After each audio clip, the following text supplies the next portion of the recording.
Okay, we're going to go ahead and get started here in just a minute. If everybody take their seats, I appreciate it.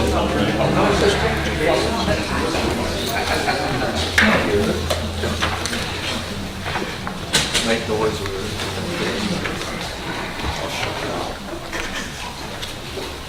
Okay, ladies and gentlemen, thanks very much for joining us this evening. If you would please rise and join us in the invocation and pledge. Sorry, join us in just the pledge.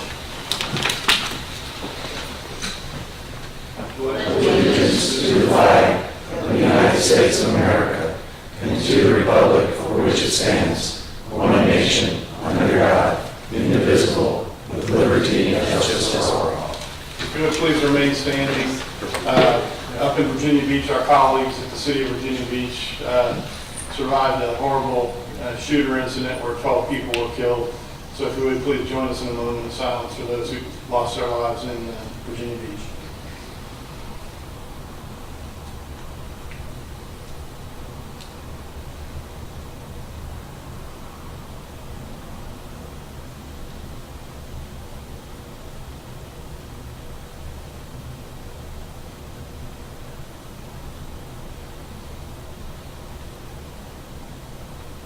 Thank you.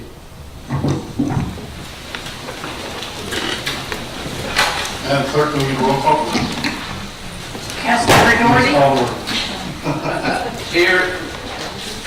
Councilmember Dumont. Here. Councilmember Golding. Here. Councilmember Hoffman. Here. Councilmember Nichols. Here. Councilmember Vogelsang. Mayor Latham. Here.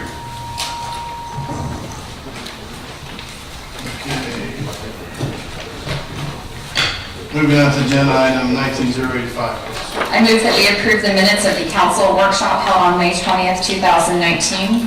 Second. Got a motion and a second. Any discussion from the council? Seeing none, all in favor, please signify by saying aye. Aye. Any opposed? By your action, motion carries. 86, please. I move that we approve the minutes of the regular council meeting held on May 20th, 2019. Second. We got a motion and a second. Ms. Golding? Yes, I read all of the minutes, and I just have a couple of corrections that I wanted to bring up. On page 6 of 32, the minutes indicated that Ms. Dumont seconded the motion, and that was actually me. And then on page 10 of 32, Mr. Doherty asked, what about the Ethics Commission? And it was noted as question, was what he said. So I just wanted to suggest those corrections. Okay. Once again, I'll be seeking motion and a second for minutes as amended. I move that we accept the minutes as amended. Second? Got a motion and a second. Any discussion from the council? Seeing none, all in favor, please signify by saying aye. Aye. Any opposed? By your action, motion carries. And announcements.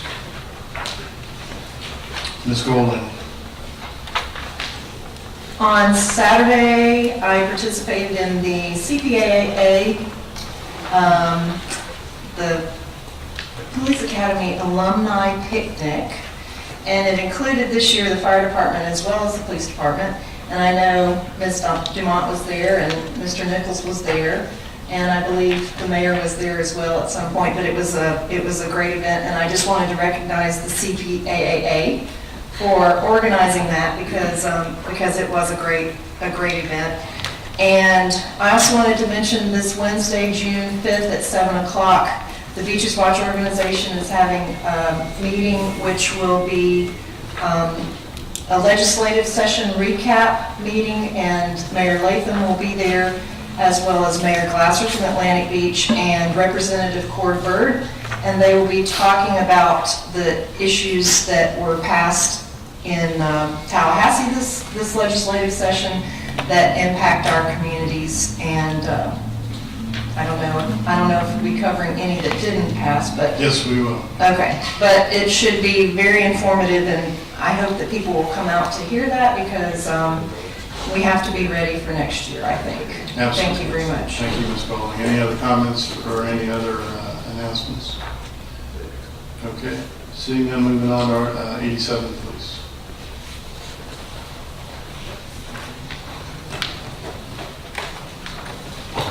we not doing courtesy of the floor? What's that? Courtesy of the floor? Oh, I'm sorry. That's the second time in a row I've done that. You got my back. Thank you, Ms. Harper. Okay, we've got several speaker cards for today. Courtesy of the floor, non-agenda items, discussions, and we'll start with Gary Paytop. Gary, if you come forward, give us your name and address. You'll have 3 minutes, sir. Good evening. Gary Paytown, 725 Bonnier Circle, Jacksonville Beach. I wanted to take a minute and just touch on what I call a little disappointment that I have with the council and the CRA. There's been a lot of discussion about the downtown redevelopment, and in the last workshop session, there was a lot of discussion about coming up with a plan, a vision for the downtown area. That whole conversation quickly went into, we need an omnibusman and we need a parking deck. That's not a plan. We really need a vision for the downtown area before we move forward with anything. So let me be so bold and put forth a plan for you that I think will lead us to success. I think first of all, we need an outside independent analysis of everything that's been done in the downtown area. A group like the Urban Plan Institute. They have a national organization made up of developers, contractors, architects, planners, engineers. They will bring a task force in here that will evaluate what we've done, what we haven't done, where we need to go, and how we can be successful, along with a financial plan, I think that will make sense in the direction that we want to go. As we do this analysis, I think it's time for the council as well as the CRA to truly sit down and come to agreement on what the vision is for this community. You know, what are we going to do? Are we going to be a theater district? Are we going to be a mixed-use development? Or are we just going to be hotels and bars as our downtown for Jacksonville Beach? I think we really need to think about it and we need to come to agreement on it.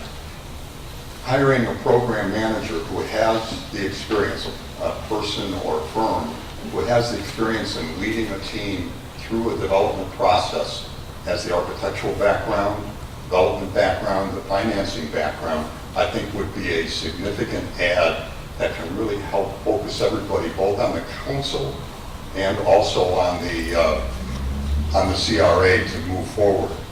Along with that then, completing a master plan. Once the vision plan is completed, from there we move on and we start looking at design standards and goals. And I think the city council really needs to focus on the big picture items. And those big picture items include our reputation, because no developer really wants to come here because of the reputation this community has. We need to look at our safety issues. What are we going to do from a safety standpoint to make the downtown desirable? What about the homeless population? What about building heights? Those big picture issues are the things that the council really needs to focus on, while the CRA takes the time to develop the drawings, plans, and projects that are really necessary to make the downtown successful. So thank you for your time. I appreciate it. Christian Bowler. Christian, if you come forward, give us your name and address, you'll have 3 minutes, sir.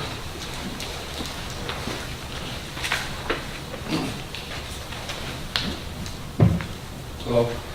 My name is Christian Bowler. I am the owner of Upland Property Management. We own and manage 20 short-term rental properties in Jacksonville Beach.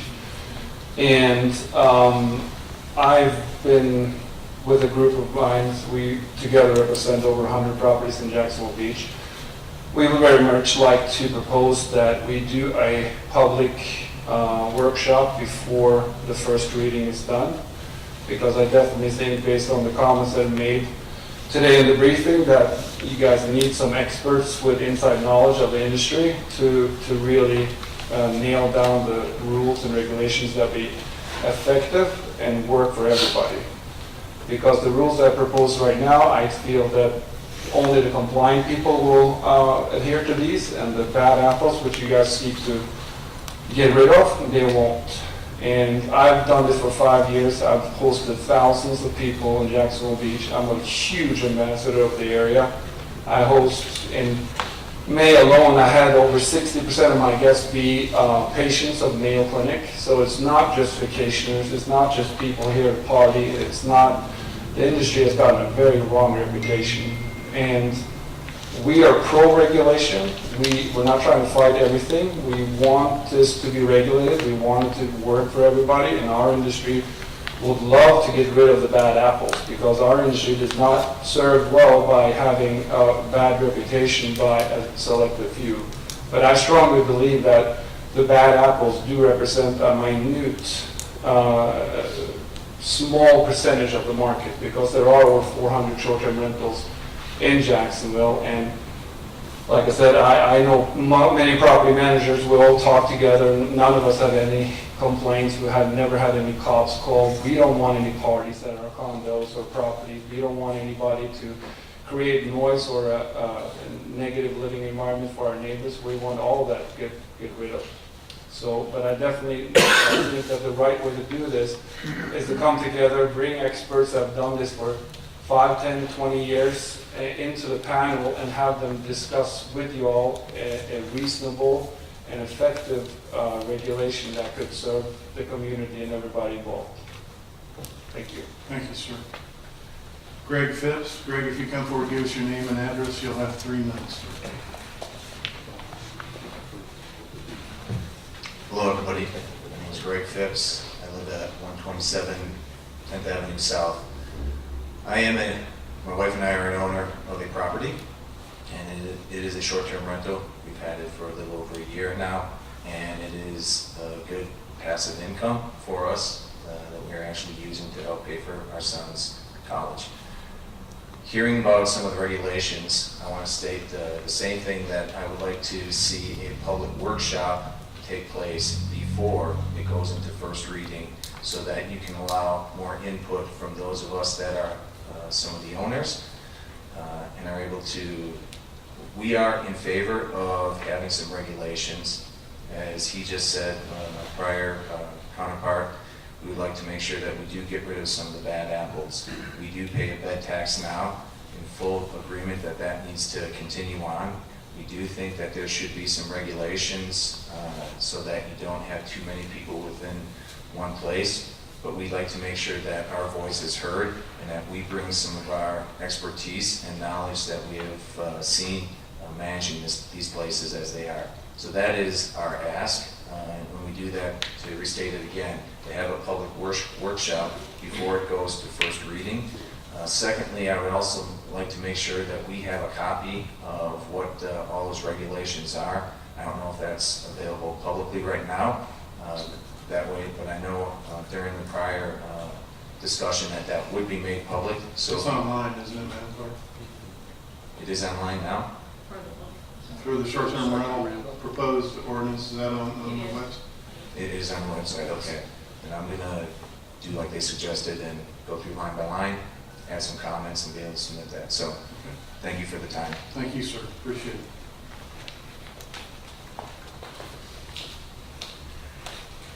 John Atkins. John, if you come forward, give us your name and address, you'll have 3 minutes, sir.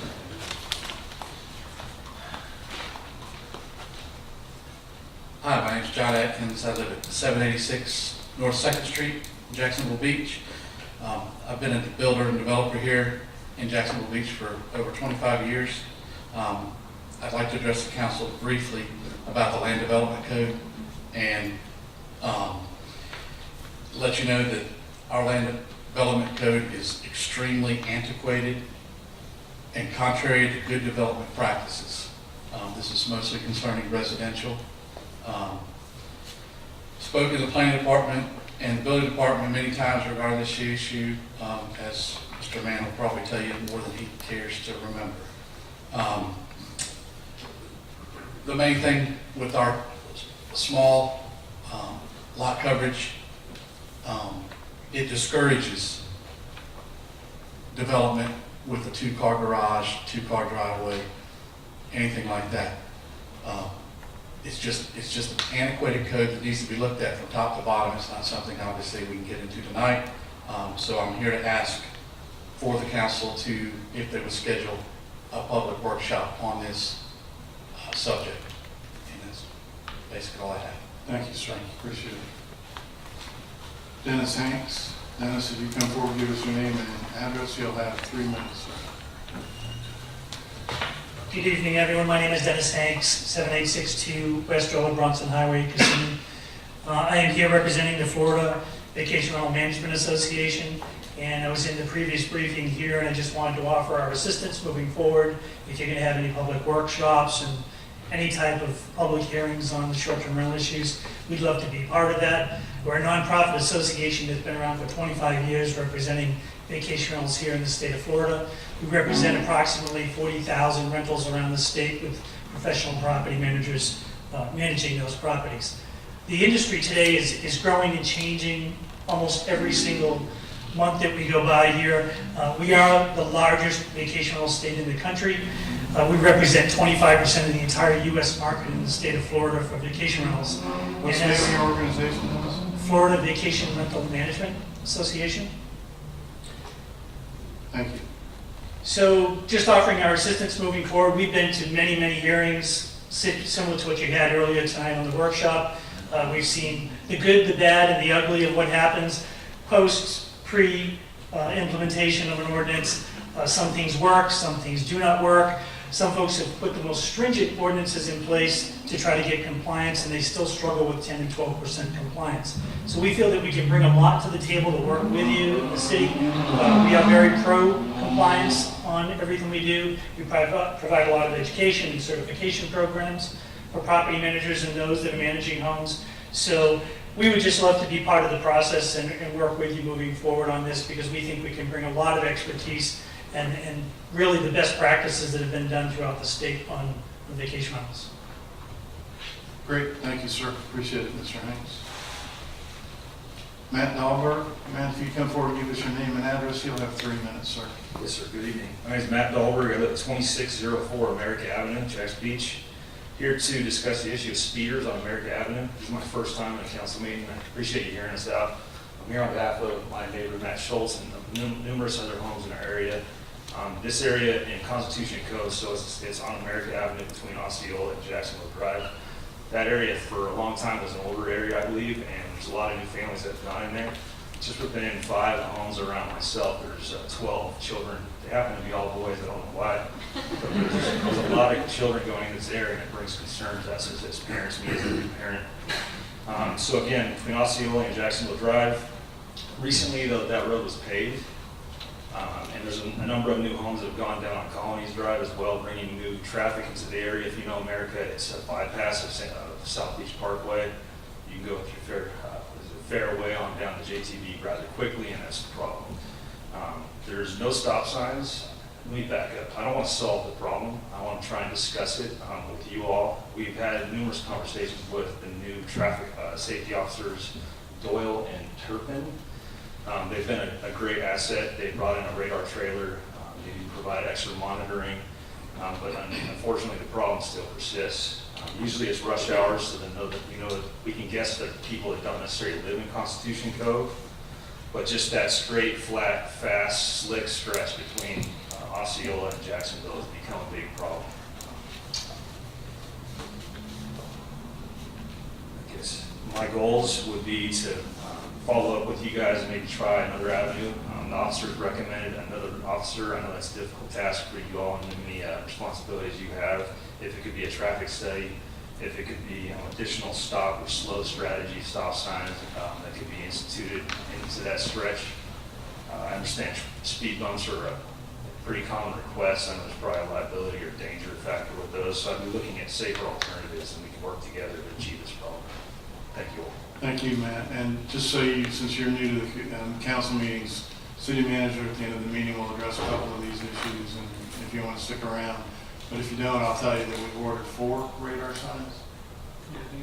4 that are solar powered and portable, and the officers can move them from place to place. And there's already, I know they're working on a plan to cover some of the more speeded in areas, and I'm sure Matt's going to be on there as well. So yes, the city manager will be here to address your issues toward the end of the meeting as well. Thank you. Thank you. Evan, is it Rafa? Right up. Say it again for me. Right up. Right. Evan, how you doing, sir? Doing well, sir. How are you guys doing? Good. Good evening, ladies and Name and gentlemen. address, and you'll have 3 minutes. Thank you. I'm here on behalf of the STR ordinance that you guys are proposing.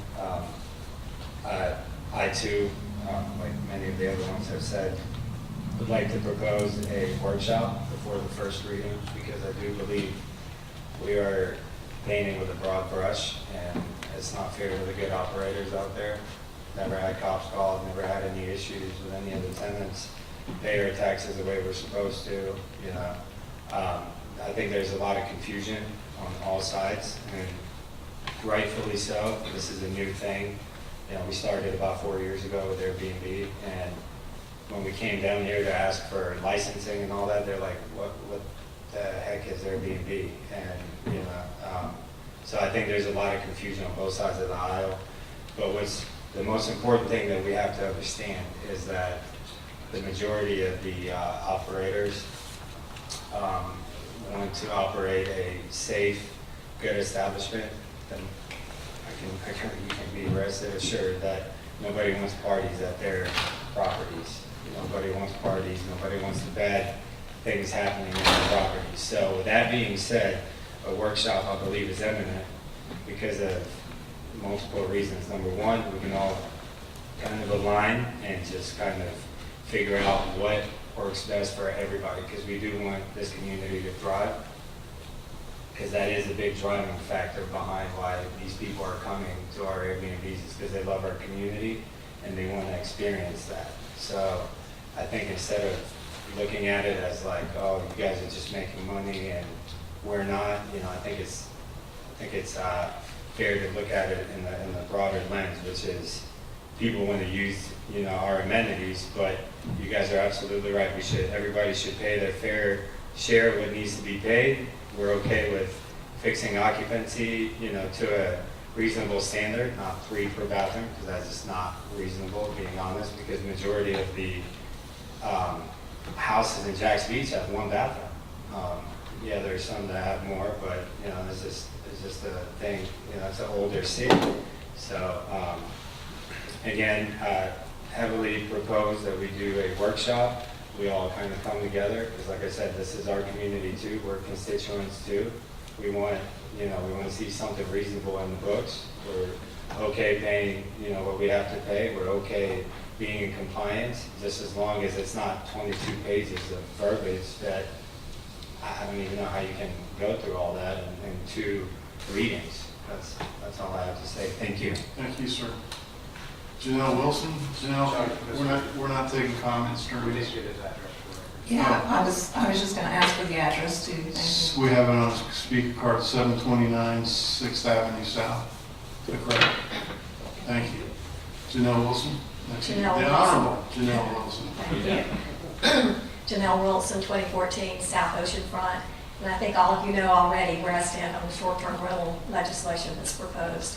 So, but I would like to urge you to please have a workshop before the first reading. There's a lot of issues concerns that we have that we need to address, and I would like to see it done before the first reading rather than after the first reading in between. Thank you. Thank you, ma'am. Appreciate it. And as discussed, we'll open the topic at the end of the meeting when the city manager addresses these things. So, moving on to agenda item 87. Move that we approve the budget workshop schedule as proposed by the city manager in a memo dated May 30th, 2019. Second. Got a motion and a second. Mr. Stavropoulos. This item basically lays out all of the different meetings, times, and dates that we would have all of the budget workshops take place leading up towards budget approval. Finance Director Ashley Gossett is here in case there's any questions. We look for your approval on this item. Okay, Ms. Gorley? Thank you, Mayor. I would just like to ask if it would be possible at all to hold the first meeting, which is the financial condition report and budget preview, at a time that would be a little more accessible to the public, because 1:30 to 4:30 for those people who work. That would be hard for the public to attend, I believe, so is it possible to change that to a little bit later, perhaps 4 to 7? I was gonna make that suggestion as well. How do you feel about it? We usually hold it in here.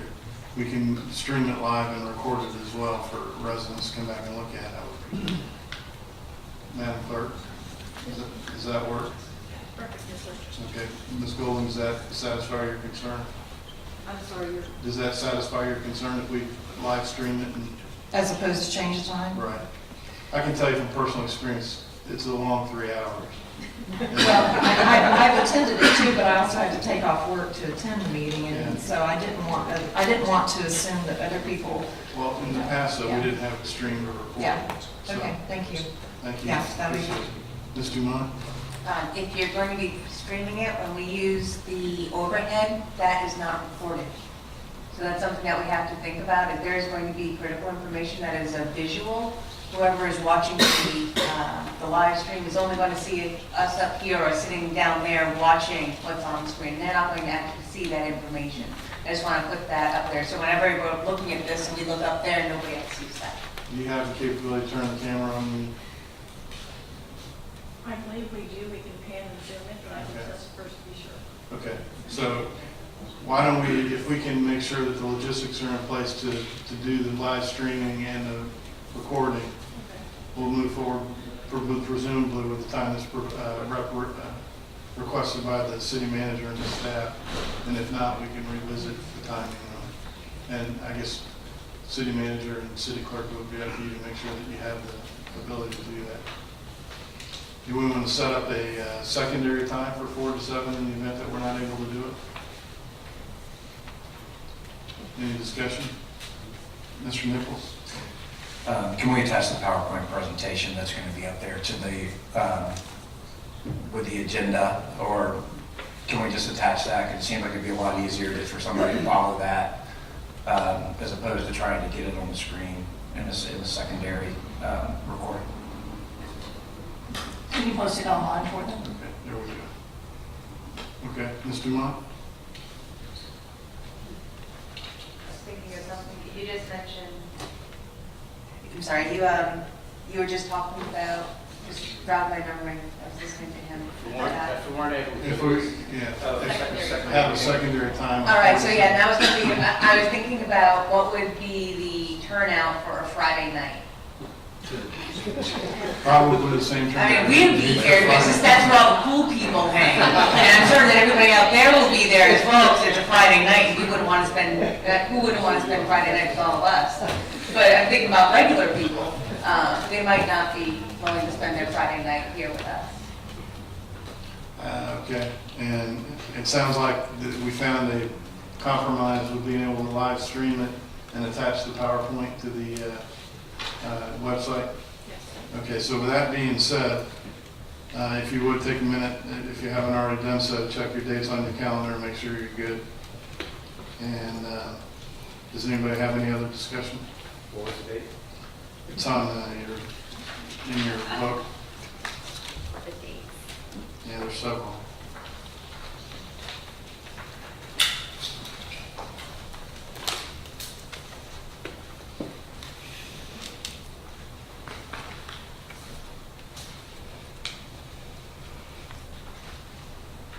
Any other comments, questions? So we have a motion on the floor to accept the dates as provided. Does anybody need more time? Okay, Madam Clerk, roll call, please. Councilmember Doherty? Yes. Councilmember Dumont? Yes. Councilmember Golding? Yes. Councilmember Hoffman? Yes. Councilmember Nichols? Yes. Mayor Latham? Yes. And Madam Clerk, if you would please read resolution number 2034-2019 by title only, please. A resolution amending the City of Jacksonville Beach position classification and pay plan for managerial, professional, administrative, and unclassified non-union positions effective June 3rd, 2019. This adds an assistant golf professional to the pay plan. I move that we adopt resolution number 2034-2019, amending the position classification and pay plan for managerial, professional, administrative, and unclassified parentheses non-union positions effective June 3rd, 2019. This will add the assistant golf professional position back to the pay plan and allow the city to reclassify 2 golf shop attendant positions to assistant golf professionals. Second. Got a motion and a second. Mr. Stavropoulos. This is our way of continuing to work with the golf course in order to give them the tools they need in order to be successful and manage the course and the clubhouse to the best of their ability. Here to talk about it just a little bit more is HR Director Ann Muse. Good evening, my name is Ann Muse, I'm the HR Director for the city. This resolution before you tonight will put the assistant golf professional position back into the pay plan. Prior to the Great Recession, the golf course always had a golf pro and 2 assistant golf professionals. When we had the Great Recession, there was a great decline in play, and then subsequently the golf course deteriorated and we had further decline. And as part of cost savings, these positions were eliminated. The assistant golf professional assist with the operations of the pro shop, but they also perform a vital function. They provide supervisory function over the golf staff. And during the decline, when we didn't have as many players out there, we went without that supervision. But now the golf course operations are going gangbusters. Everything's going very, very well. And the play is at levels much higher than prior to recession and when we changed our pay structure over there. So this will allow the city to reinstitute these positions. The functions for these positions will be performed by golf shop attendants, so we will reclassify 2 golf shop attendants to the assistant golf professionals. Yes. Thanks, Ann. Just stand by for a minute if you don't mind. There might be a couple questions here. Ms. Dumont? Nope, clear. Mr. Doherty? Thank you. I just had a quick question. Are these individuals able to subsidize their income with lessons to professionals? Do they give lessons, or is it just? I would have to turn that over to Jason, I guess, or Bruce, or whoever can answer that question. Sure. Yes. Okay, thank you. So what? Wait a minute, if you would say your name and title. Bruce Moore, Facility Manager of Golf Course. Thank you. So is it? How would that work? Just say the lessons booked, but you need them. Is there going to be a conflict there, or do they? No, we're going to schedule their lessons and clinics and any kind of programs that we had either prior to or after, or they'll be independent contractors, so they'll do it on their own. Okay. So it's additional money for them, but not anything taking up city time. Okay. And so how many hours a week are you planning on using? We'll use them 40 hours a week. How much they teach on the side on their own is completely up to them. Thank you. Sure. Bruce, just real quick, what kind of functions are they going to perform? Everything that I do when I'm not there, even when I'm there in meetings or I'm in this building. Starter, rangers, things like that? No, not so, yeah, rangers a little bit, but mainly being in charge of the card staff, starters and rangers, having a responsible party if somebody comes in off the golf course that's unhappy about anything. When you have a bunch of, whatever we want to classify, they don't have the authority, they don't have the power, they don't have the presence to be some sort of figure of authority to make decisions. So that's what the main function of this is, so they can step in when I'm not there. Okay, thank you, sir. Mr. Stefopoulos? Yeah, just to reiterate what Bruce was indicating with regards to the responsibility of the position, one of the things that we identified pretty early on is that Bruce is one of the few people there with supervisory responsibility. But as you all know, when we're in the summer months, the golf course is open far more than 40 hours a week. And Bruce can't be expected to continuously work 80 hours a week. He needs some support with people with the appropriate title to provide that supervisory capacity when he's not there. So one of the critical things for us was to get him these positions so that he can turn it over to someone who has the right rank, the right authority, the right responsibility to be a supervisor in his absence. Thank you, sir. Any other questions or comments from the council? Thank you, sir. Thank you. Then, Madam Clerk, roll call, please. Councilmember Dumont? Yes. Councilmember Golding? Yes. Councilmember Hoffman? Yes. Councilmember Nichols? Yes. Councilmember Doherty? Yes. Mayor Latham? Yes. Madam Clerk, please read resolution number 2035-2019 by title only, please. A resolution of the City of Jacksonville Beach, Florida, providing conditional authorization to commit financially to a specified portion of the solar energy acquired by the Florida Municipal Power Agency in the event Florida Municipal Power Agency requires such solar energy, providing conditional authorization to commit to being bound by Section 10 of Rate Schedule B1 of all requirements, power supply contract, designating authorized officers, approving and taking certain other actions, providing for severability, and providing an effective date. I move that we adopt Resolution 2035-2019, authorizing the purchase of 10 megawatts of solar energy capacity through a purchase power agreement with the Florida Municipal Power Agency. Second. And a motion and a second, Mr. Stefopoulos. As many of you are aware, the City of Jacksonville Beach and Beaches Energy Services are members of FMPA. This is an opportunity for us to commit to a purchase of solar power generation and to have that commitment be binding going forward into the future. Here to speak a little bit about it is Beaches Energy Director Alan Putnam. Alan Putnam, Director of Beaches Energy. I came to you last year when we purchased an additional 10 megawatts that is not yet in service. This will be an additional 10, it'll give us a total of 20. It represents on a very hot day like such as Friday, we purchased 153 megawatts. It would represent about 13% of our energy requirement to serve the city and our customers. So while it's not cheaper than conventional generation, it is a good hedge against natural gas prices going higher. So it's prudent to have about 10 to 20% in your energy mix. Any questions? Thank you, sir. Any, stand by for just a second. Any council questions or comments? You're off the hook? I'm going to say that I think Ms. Golding was with me at the hands across the waves or hands across the sand, yeah. And I neglected to mention the 10 megawatts, and I called you and said, what was that number again? 20 is even better. So I appreciate it. I think it's great for the community. It's great for the state that everybody knows we're doing this, and more communities need to do it. So that being said, Madam Clerk, roll call, please. Councilmember Golding? Yes. Councilmember Hoffman? Yes. Councilmember Nichols? Yes. Councilmember Doherty? Yes. Councilmember Dumont? Yes. Mayor Latham? Yes. Madam Clerk, please read ordinance number 2019-8119, first reading, public hearing by title only, please.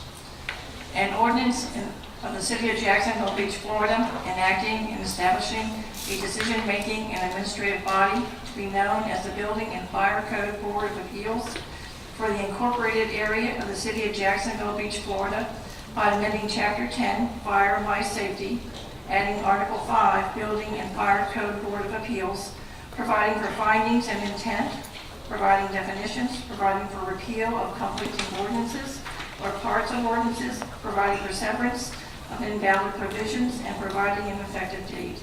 This adds Building and Fire Code Board of Appeals. I move that we adopt ordinance 2019-8119, amending Chapter 10, Fire and Life Safety, adding a new article and section providing for the creation of the Building and Fire Code Board of Appeal to the Code of the City of Jacksonville Beach as presented.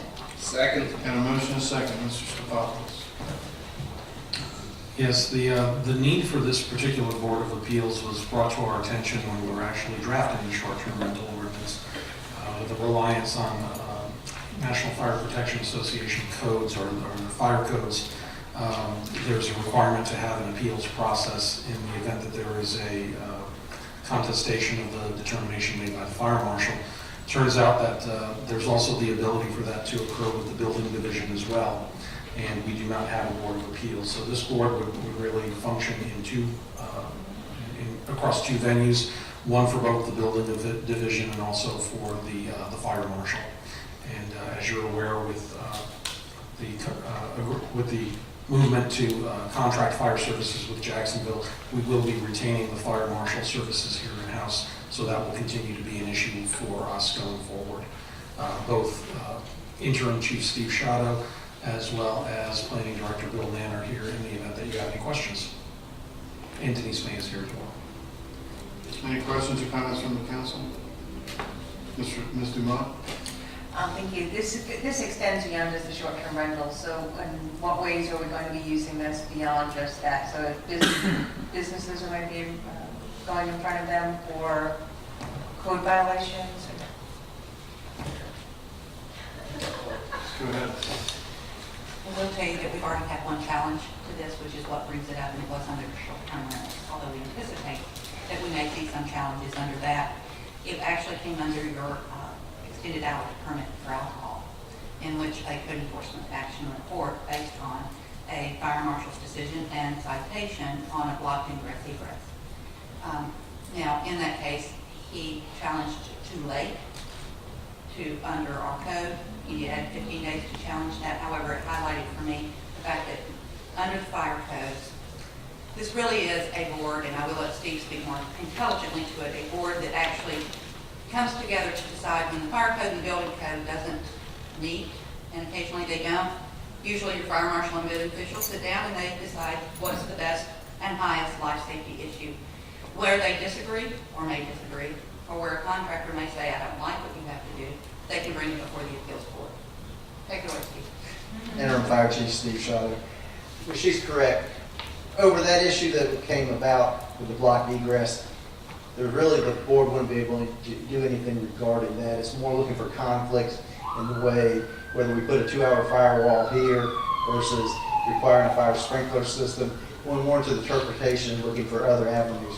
At no point does the board have the option to waive any of the fire codes since they're state codes. It's just looking for maybe an alternative. It could be the building code not matching up with the fire code, and me and George butting heads on which one has priority. But it's all pretty clear. This is just something we have to use. When the city had this board years ago, and then it changed and went to the special magistrate.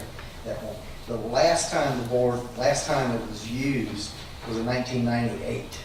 Was when we used it, and that time it was for the pier in conflict with Jacksonville, and we went, and that was solved in town in Jacksonville. So it's not anything that's going to be used greatly. That's why we have in here, they have to meet one time a year. That's the first time any of my decisions on the blocked exit was an issue, and that's because it went back toward their license, and they may lose that extra 2 hours operating at night, so they were thinking of trying to challenge that. Thanks, Steve. Ms. Dumont, you still, go ahead. So when there is conflict between what you have to say and what the building code has to, what the building department has to say, and it goes in front of that board, will then the ordinances and codes be adjusted? No, what happens is, because they're both state codes, any of our local codes we can work out, but the most stringent code takes effect in there. And that, it could be me saying, okay, mine's more stringent, the building official saying his is more stringent, and then the board's taking a look at it and say, well, if we do this, we're meeting both of these things, and it's just giving another avenue as an option out there. It doesn't relieve any of the fire code or building code requirements in there. Thank you. Anything else, Madam Attorney? I would add just one thing. In the instance where we had the challenge, in order to be able to get, the code requires that the state fire marshal can overrule your local fire marshal, but in order to get that decision from the state fire marshal, there must be this appeal in between, and that was the reason for putting it in place. Thank you, ma'am. Any other questions or comments from the council? Seeing none, roll call. Remind to residents, this is also an ordinance that requires 2 readings, so this will be brought up for a second reading at our next council meeting. Okay, roll call. Councilmember Hoffman. Yes. Councilmember Nichols. Yes. Councilmember Doherty. Yes. Councilmember Dumont. Yes. Councilmember Goldie. Yes. Mayor Latham. Yes, and at this time, I'd like to yield the floor to the city manager, who's going to address a couple of the issues that came up from Curve City. Yeah, a little bit of it is a recap, and a little bit of it we'll be looking at the council for a consensus. First and foremost, there were multiple speakers, a total of 5, that spoke about the short-term rental ordinance tonight, and 4 of them specifically requested whether or not you could have a workshop prior to the first reading of that ordinance. So the question that I would pose to the council is do you want to stick with the direction that you had coming out of the workshop, which was get through the first reading, see what the comments look like, and then determine if you want a public workshop? Or would you like to move that potential workshop up? With the understanding that the planning commission would be heard first. then That's the correct. public- Planning commission would there still be stay. public work. Okay. Yes. Mr. Nichols, did you? I mean, I'm in favor of just after the planning. I mean, I think we do need a public workshop, and I'm fine with it being before the first reading as well. Okay, Ms. Dumont? Thank you. I'm just kind of thinking process-wise. Wouldn't it make sense to do it before the planning commission? So this way we have something that's a little bit more cleaned up for the planning commission, and they won't be asking questions, and then those questions would be answered after they vote on it and make a recommendation, but beforehand. Planning commission meets on Monday, so about a week from today, right? It can be moved to the following one. But I'm just thinking that if we do it before the planning commission, we're not giving the planning commission adequate information that it can use to make the best recommendation to us. I'd probably defer to Mr. Mann, but I still think my preference would be that the planning commission hear the full proposed ordinance, and if the council wanted to back out certain elements of the council, kind of like ordering off a menu, you can either choose everything, some of it, or none of it. I think I'd rather hear the planning commission's perspective on each of the elements as they've been drafted, and hear what their recommendation is, perhaps independent from a workshop. Okay, I wasn't That'd be my thinking thought. that the planning commission would get anything less than what we've been looking at, but they would just have more additional information coming from experts in short-term rental areas to make sure that they have just more information to make a better Well, recommendation. they're gonna have that access to public comment during their meeting though, right? So, I mean, the only concern I have is time, how much time we're gonna add to this. We're talking about a schedule that has 3 separate public inputs. And I tend to agree with the stipulation that the planning commission see the entire enchilada and then make recommendations. Go ahead, Ms. Dumont. Time-wise, regardless of whether it goes before or after the planning commission, I don't think we're adding anything. We're not adding more time, as long as we get a workshop in there. And If we do the workshop before the planning commission, we're still on that same timeline that we just decided that it would be early August by the time we have our second reading. You're right. My point wasn't that it would extend. I'm just saying my preference is we not extend. So any decision that we make, I hope we keep to the same schedule. Ms. Hoffman? I was just going to say, if we do a workshop, then we have the opportunity for kind of all of the concerned citizens, the concerned rental property owners to come to one place to voice their thoughts, rather than having, and they certainly have the option to come to the public hearings as well, but rather feeling they have to go to those 3 meetings, then there's one place for them to come and put their concerns on the table. So I don't think a workshop hurts at all in this case, because I think there's a lot of valuable input to be had about the effects of this, that this would have in its present form or in a pared down form. But I'd be fine with it after the planning commission too, but I don't think it's gonna hurt in this case. Will you clarify that? You're saying that I think a workshop is a good idea. For your concern about not holding up the process, if you want to have it after the planning commission, but I would have it before the first reading, because if we have a first reading and then we make a bunch of change, it may still take longer if we don't do our due diligence on the front end. Okay, thank you. Mrs. Golden? I have no opposition to a workshop, and I have to say that I concur with the city manager that I would prefer to see it go before the planning commission with everything in the proposed ordinance, and then, like Ms. Hoffman said, if we want to have a workshop after that, I would be fine with that. Okay. Mr. Doherty? Yeah, I agree with my 2 previous colleagues. I think the planning commission should get everything, because I thought we're going to add to it, but we may take things away from it. So it's better if they get the whole enchilada, like you said. And then, but I do think it's a good idea, and hopefully we can fit a public workshop in before that first reading. I don't know how, I know we all talked about a schedule at our briefing, But I think it would be the best course of action here to have it before we have our first. Does anybody object to doing the workshop after the planning commission?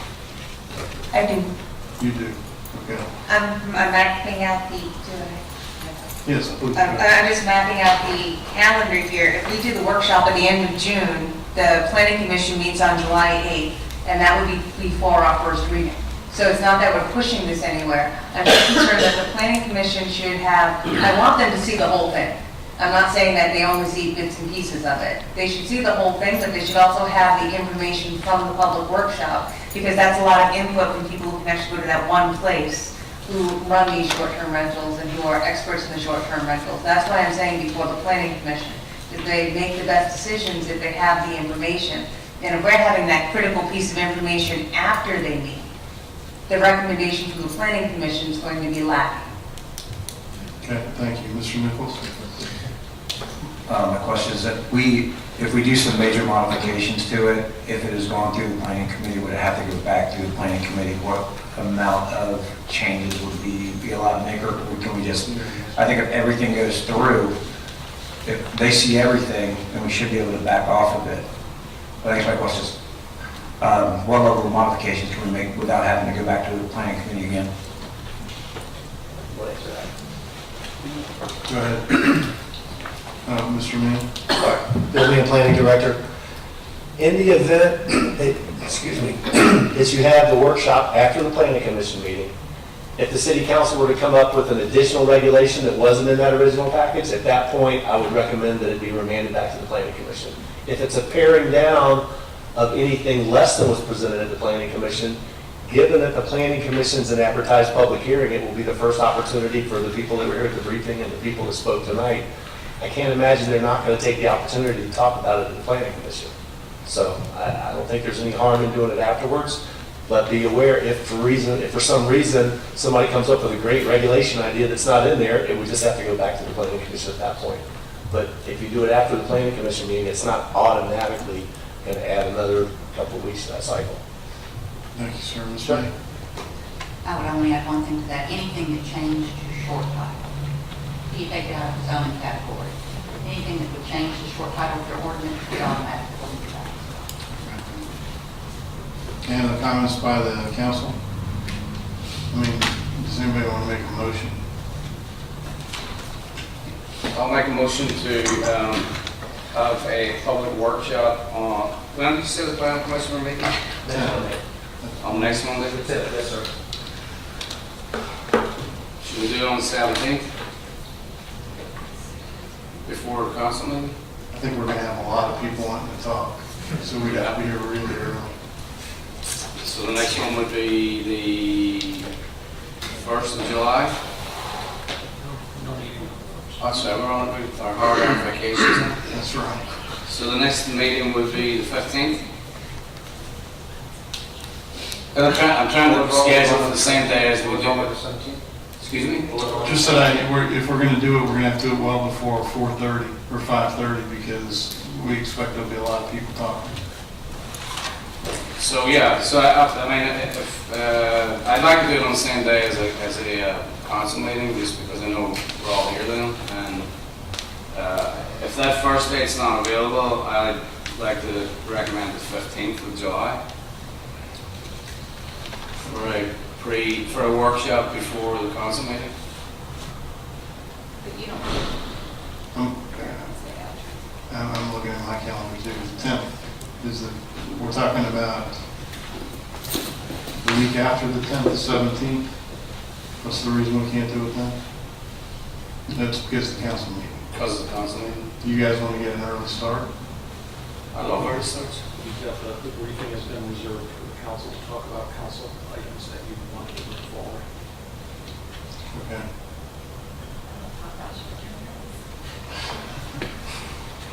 Okay, the options before you make your motion, just so we're all clear, the option right now is 3 opportunities for the public to hear or to give comments. One is after the planning committee, or during the planning commission.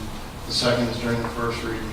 We've already stipulated that if we think that the temperature is kind of high, we implement another workshop afterwards to give everybody an opportunity to come in and say what's on their mind. and then the second reading, the floor will be open again. So we've already proposed 3, possibly 4. Yeah, my motion would be to do it before our first reading, but after the planning commission. So if we can't do it on the 17th, the next available date, the 17th of June, I'm saying I'm open for it, but if everybody else is not available, that's fine. An alternate date would be 15th of July. So 17th June.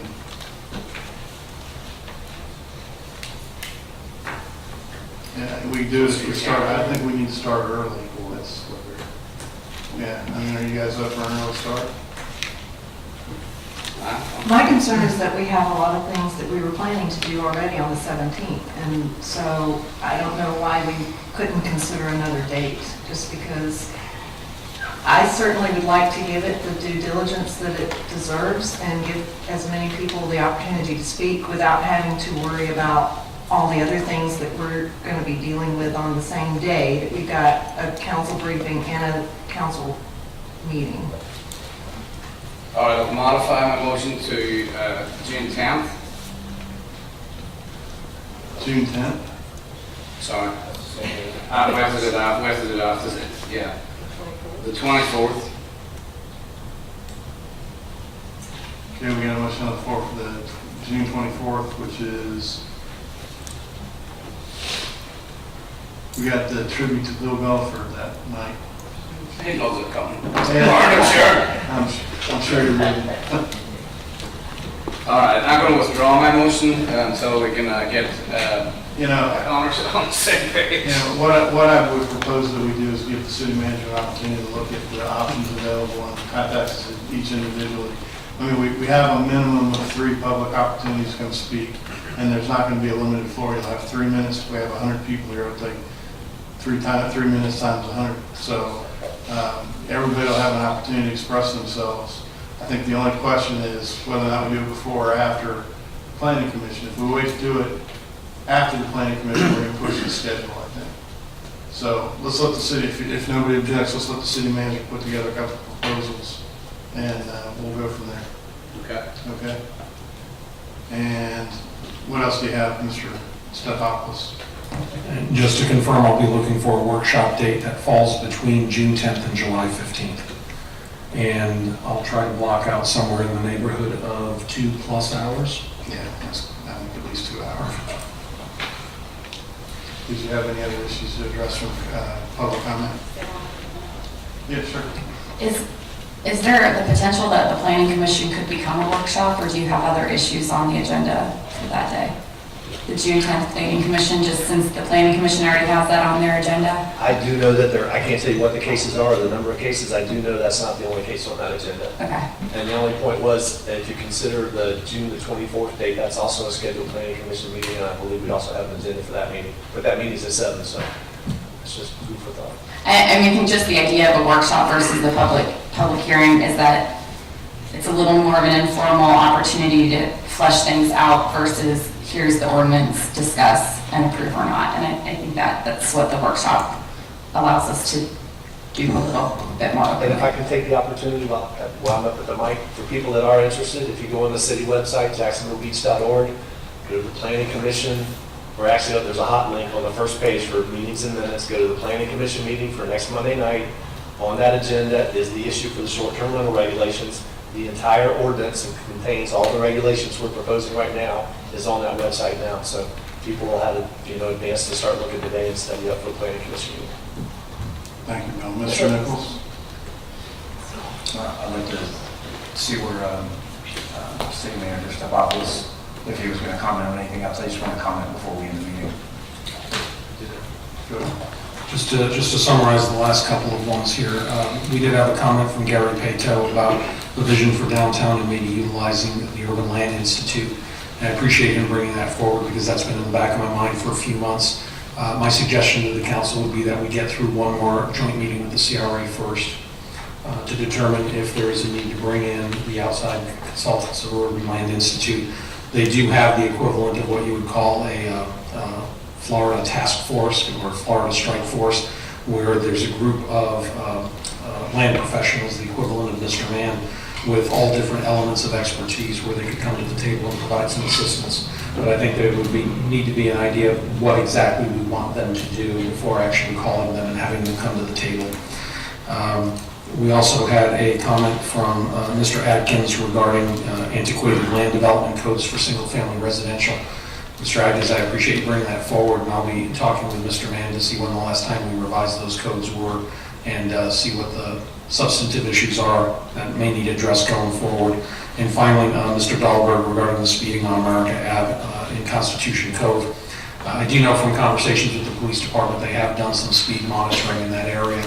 The problem that we've got is that the speed monitoring has come back within the 85th percentile. And I know that Councilmember Nichols on the end knows what I'm talking about, and that's kind of the standard that you go by. If you're within the 85th percentile, then you don't technically have a speeding problem.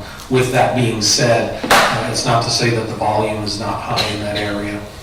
So I'll be talking to our police department. It sounds like the traffic enforcement units have been in contact with you and others in that area. We'll continue to work with you through these issues and see if we can find some alternatives that help alleviate some of the issues you and your residents are experiencing out there. Mr. Nichols? Yes, the item I was going to talk about was the CRA, and I feel like it's a very slow process moving forward, and especially trying to meet with the CRA with a group of that size. I mean, we're elected to do this. We appoint the CRA. I'm interested in possibly just not meeting with the CRA. We make a decision as the council. I really like the idea of bringing in somebody that's an expert in this to help us move this forward.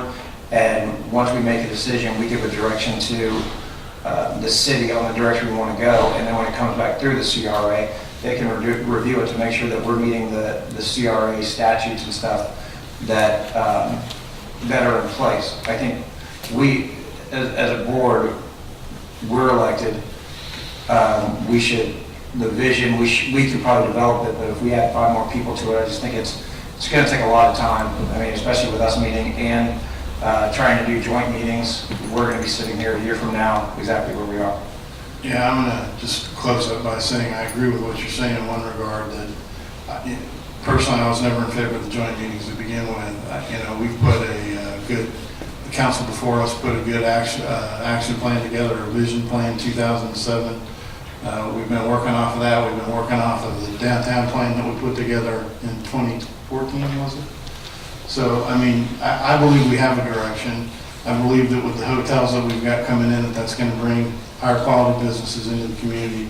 But I also think that's something that we ought to discuss as a group at the appropriate time, because we could get into a long discussion tonight, and I don't think any of us want to do that. So your comments are noted for the record. Appreciate it. Thank you. Any other questions from the council? The only other question I have is or comment I have is that a lot of municipalities that have CRAs, they don't necessarily have a CRA agency board, that the city council does it. Right. And I just would like to try to figure out what we can do to move this process forward and solve some of the issues that we have. It just seems like it's taking a long time. Okay, thank you. Mr. Martin? Thank you. I'd just like to bring up that we still have not resolved the issue of Mr. Vogelsang and the city charter. We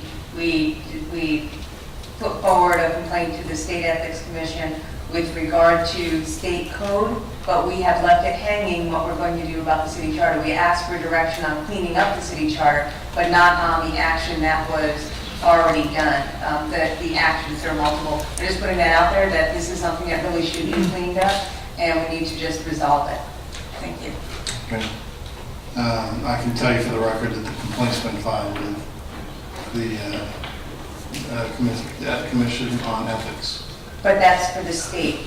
There were 2 violations. There was a state level violation, Right. and there was a violation of the city charter. Right. The state does not look at the city charter. It was a state that I think we had to... Right, and that's what we had to go to the File, state, but right. we haven't solved the issue with the city charter. Do we think that he violated the city charter, and if so, then what do we do about it? That question hasn't been... You're right, and done. I think that's also open for additional discussion. Both the city charter and the land development code that was brought up earlier this evening both need to be scrubbed.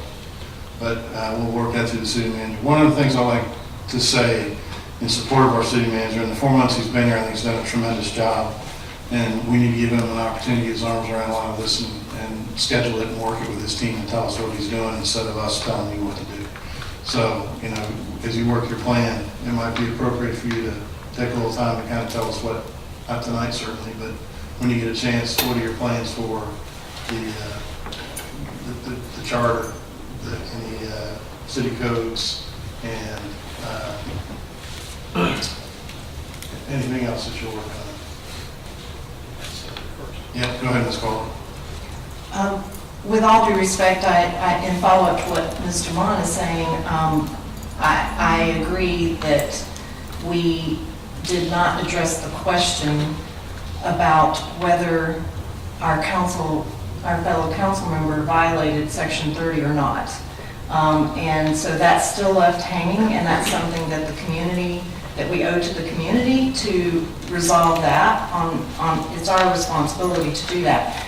Yes, we did send the complaint to the Ethics Commission, and yes, we did ask the city attorney to draft proposed language for the charter, but there's that question that's still hanging, and so I agree with Ms. Dumont that that's not resolved yet. Correct me if I'm wrong, it was Ms. Hurley, not Ms. Mann. I hate to put her in a hard spot, but I believe the feedback that I heard was that it wasn't realistic that we could move forward under the charter because it was outdated, the Section 30 was outdated. It does have some antiquated language about whether or not it's an actual crime. But I think Ms. Early left it with, it was still this council's decision as to whether in your reading of your charter language there was or was not a violation. And so that is up to this council. I understand also that you do want to revisit the charter language to update it as well. Right, okay. Mr. Nichols? On a different subject, back to city manager's If you don't department. mind, Mr. Doherty went in the queue as well. Do you want to stay on this subject? Yeah, I agree there's two issues, the charter and the alleged Ms. Early's opinion that Mr. Vogelsang may have been a breach of the city charter. I'd like to put that to bed as soon as possible, so I think we should talk about it, and that's on us. And then let the Ethics Commission handle the other complaint. It's going to take us a while to go through our charter because there is a lot of it that is antiquated. Section 30 is obviously a quite important piece of that, but I think in the interest of fairness to the public and to our colleague, we should discuss Ms. Early's opinion that he may be or may not be in violation of Section 30. So I don't know if we have to do that, what format we do that in, if it's a scheduled council meeting, or how we do it. A big question for you. Yeah, well, it would involve a vote, so it would have to be a meeting, so it would either have to be attached as an agenda item to a scheduled meeting, or we'd have to call a special council meeting. Is that correct? If it's something that you wanted to take a formal vote on, yes, it would need to be on an agenda. If you just wanted to discuss it, we could either set it up as a workshop or the equivalent. Okay. Anybody have a motion they want to make about it? I mean, there's, you know, we have filed the complaint in accordance with the direction of the council under Florida Statute 112. And that's already been submitted, and whatever feedback we get from them, that will be made public as soon as that feedback comes in. As far as the code is concerned, what I heard, and I could be off here, was that it was an older form of like a municipal court or something that doesn't exist anymore, and that she didn't think we had the ability to move forward under the code or the Section 30 of the charter. No. She did bring out that point. It was my understanding, and I hate to speak for Ms. Early, who is not here, unfortunately, but I do believe that she said it is still within the council's purview to interpret its own Chapter 30 and to perhaps find a violation and public reprimand, I think, was the potential options that she had. Okay. What are your thoughts, City Manager? you want to put something together for us to talk about? I mean, we're not going to do it tonight. If it, Phil's not here. if it's the consensus of this, for what I'm hearing, it's that there's a consensus that you'd like an item placed on the next regular council agenda for consideration. And it would be whether or not a violation occurred or whether or not any type of action should be taken by the council based on what the actions may or may not have been. Okay, any objection to that? I just have a question. I mean, legally, because it sounds like we're having a trial, but we're not, because that's not what type of board we are, but what are the ramifications if we find that, you know, we're basically saying the fellow is accused of something? If he disagrees with the board's decision, are we legal? Does this open up a whole legal can of worms? I mean, this has not happened before. I don't know, you know, it might sound ignorant here, but I just have questions as to what may happen in the future. If we bring this to the fore now without actually knowing what the ramifications are. Yeah, I'd like to, you know, one of my jobs up here is to also be a little bit of a coach to the 7 of you as well. We need it. No problem. You know, when it comes to charter interpretation, and I think the point that the city attorney Erdely was trying to make is that the only people who have the authority to interpret, to enforce, or to issue any penalties associated with the charter is the 7 of you. And that's everything from black and white decision to including gray areas. I know with a couple of you, I've had the conversation where I've asked you to go online and just type in the words council member censured. And you'll see that there are behaviors or actions that have been done by council members that don't rise to the level of a violation of charter, which then goes into very black and white definition of forfeiting your seat, paying fines, etc. But there have been instances where council members all across the country have participated in behaviors or actions that were contrary to the best interest of the council or the best interest of the city. And in those instances, the council has found that the best way to handle it is by having a public discussion, issuing either some type of a rebuke or a reprimand where the person is basically warned, don't do that again. And I think what City Attorney Erdely was trying to get to is the fact that there is a gray area here, and only the 6 of you can really come up with where we are in the gray area, if we're even in the gray area, and if so, what is the appropriate action going forward. It does not have to be looked at as black or white. That, you know, either yes, it was a violation or no, it wasn't, and if we all say yes, then he has to forfeit a seat. There's a gray area in between there, but only the 6 of you can determine what that is. I think that in order for us to put that on an agenda item for the next meeting, we're going to need some pretty good advanced briefing from you guys for the package, so that it goes into you guys being the city attorney and the city manager, so that we're covering you know, the gamut of what we should consider and what the potential penalties are and the whole shebang. Not to be confused with all in July. Mr. Dumont. Pardon me? I've read 8 minutes left. Have It's long. I don't even know really the answer what It's Mexican food. it was like a roll. Yeah. Go ahead, you have the floor. Yes, I have a very limited, but what I wanted to say earlier was, yes, we need to fix this. We have to address it for no other reason than public trust. When the public looks at us up here, they have to know that we have their best interest in heart, not our own. And that's why we really have to fix this piece. I was also going to mention that, yeah, the interpretation is left up to us, and it's a very gray area. So my light's been on for a very long time, so a lot of what I was going to say has been discussed. But I don't think it has to, we have to make a motion to get it on the agenda. It can just be placed on the agenda. So you said that we have a motion. There's no motion needed. We just need a good direction that this needs to go onto an agenda. I'm hearing a consensus that you all want this brought up sooner rather than later. So I will work with Ms. May to put an item on for our next regular council meeting. Okay, and that's the end of that issue. Okay, Mr. Nichols. I've got two issues from Mr. Stavropoulos. I guess what he said earlier about when he recommended Googling censure, and one of the things that came up was lobbying against a direction that the city council has taken. I feel like I've heard possibly that had happened, that, Mr. Mayor, that you've lobbied some of the city council members from the city of Define Jacksonville. lobbying.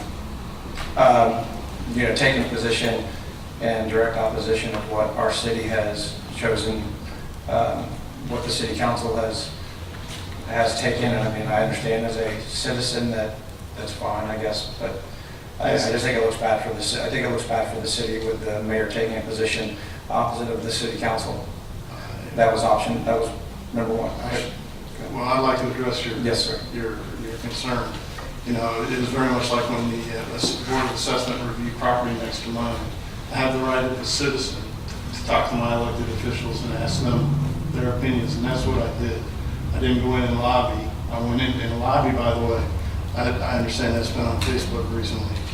I have a lobby designation for my company, to lobby for my company with the state legislature and with the executive branch. I'm not a professional lobbyist. I'm an employee of Waste Management. But I have the right, and I took that right, to call Bill Belford, who's my mentor as an elected official and is also my council member in Jacksonville, to ask his opinion. That's not lobbying. That's not trying to push an additional agenda. That's my right to do that. Did you contact any other council members? I talked to Mr. Missouri based on Belford's suggestion because he's going to be gone when the vote comes forward. I guess my concern is just with everything else, that even though you're acting as a citizen, just like everybody else, when we're talking to the city employees and stuff, they look at you as the mayor, not as a citizen. I think there's a very fine line in there, and I would hope that that you would be very careful about that moving forward. I haven't had any additional discussions, so, and I don't intend to. Okay. What's your other? The other question was the CRA from Mr. Stavropoulos. If you could give us some recommendations of how we can start expediting the CRA function. I know we talked about it a little bit. If there's anything that you can put in writing to, with bringing an expert involved, maybe, somebody to assist Bill for a little bit, the council making the decision and giving the direction without necessarily partnering with the CRA. My concern is that, like I said, this is going to take months to get enough meetings together. Thank you. Okay. Ms. Golden? I just had a question because we have the ethics training coming up on Wednesday, and in response to Mr. Nichols' point, is there anything in ethics law that, I know our charter said, the intention is that we do not interfere with the city manager's responsibility, which is administration of the staff. But when it comes to talking to the city of Jacksonville, is there anything that would prevent us from being able to do that? Which is, I believe, what Mr. Nichols was talking about. I know of no provision in the charter that prevents you from speaking to the city of Jacksonville and their representative.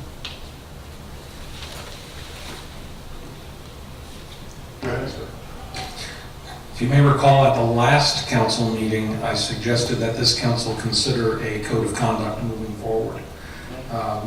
To put into perspective what you're asking, Councilmember Golden, if I had a meeting with all of my department directors, and leaving that meeting, we decided that this was the consensus, or this was the direction we were going to go, it would be unfortunate if I found out that department directors were not towing the same corporate line when they left the executive office. And to some extent, the 7 of you function in that same capacity. Whether you like it or not, on a 6-1 vote or a 4-3 vote, there's always going to be a minority in the vote, but there's an expectation from those that were on the positive side of the vote that the ones on the negative side continue to support the mission of the city. And I think that's what Mr. Nichols was bringing up, is that right now there is nothing in writing that talks about what the conduct, behaviors, actions, or communications can be moving forward from a decision or in advance of a decision. And without that in writing, it really leaves it as a gray area for everyone to operate within. So it was my suggestion that on that briefing on the 17th, which is currently wide open, one of the items to talk about is potentially a code of conduct for the 7, to talk about what is appropriate and what is not appropriate. And that would basically supplement and solidify some of that gray area that is not currently covered by the city charter. Okay. Anybody else? This meeting's adjourned. Have a good night.